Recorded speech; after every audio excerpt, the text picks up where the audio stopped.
The biggest threat to our country is not any foreign adversary or terrorist group. The biggest threat is just U.S. citizens not acting in good faith, not acting with integrity. We've taken it for granted that election officials will have integrity and carry out their duties faithfully. Whatever their political affiliation was, that was a line that people would not cross. People fulfilled their duties, but not anymore. Republicans have abandoned their honor and integrity and have been willing to betray their duties. Rolling Stone recently published an article where they found nearly 70 pro-Trump conspiracists who are election officials in key battleground counties who could upend our country and our democracy by not carrying out their duties in good faith. They would do this by refusing to certify results, by delaying the certification of valid results, or even throwing out valid votes, things along those lines. According to the article, it's already been happening. At least 20 of these county officials have refused or delayed certification in recent years. Refusal to certify results at the local level can prevent certification for an entire state because a state can't be certified if all the counties aren't. So by failing to certify even a small Republican county, wrongdoers can upend an entire election. The threat is real, and Trump is the one who started it after the 2020 election. If you read through the federal indictment against him, much of his efforts to illegally stay in power hinged on him trying to get election officials to not act in good faith.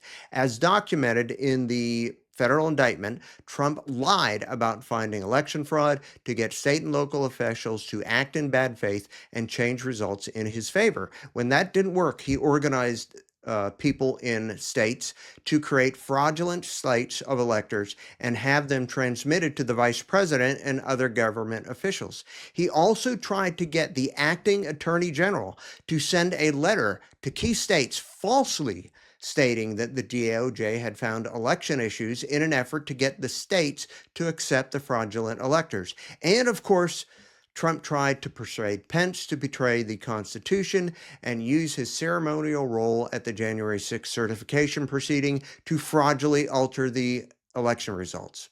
And let's not forget about the 147 Republicans in Congress who acted in bad faith and betrayed their constitutional duties by not certifying valid election results. So, to summarize, Trump tried to get state officials, DOJ officials, and the VP to betray their duties to keep Trump in office. All these things happen.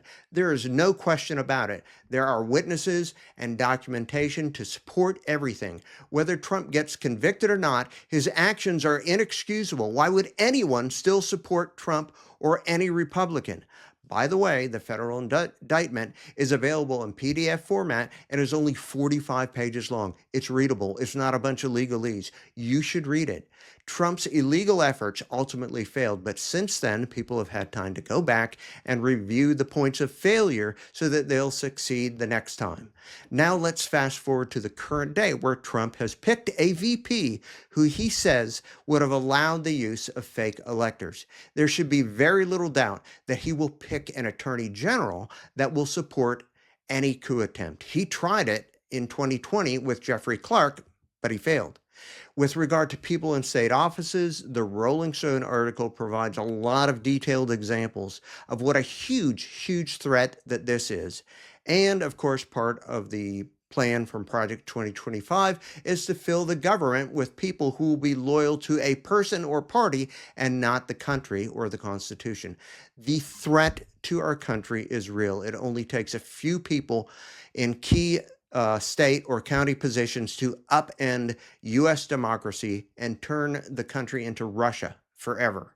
There is no good excuse for being a Republican or supporting Trump or any Republican running for office. They are the biggest threat that the United States has ever faced. And no, Democrats are not just as bad. Democrats are not a threat in that regard. Republicans are the sole owners of this threat.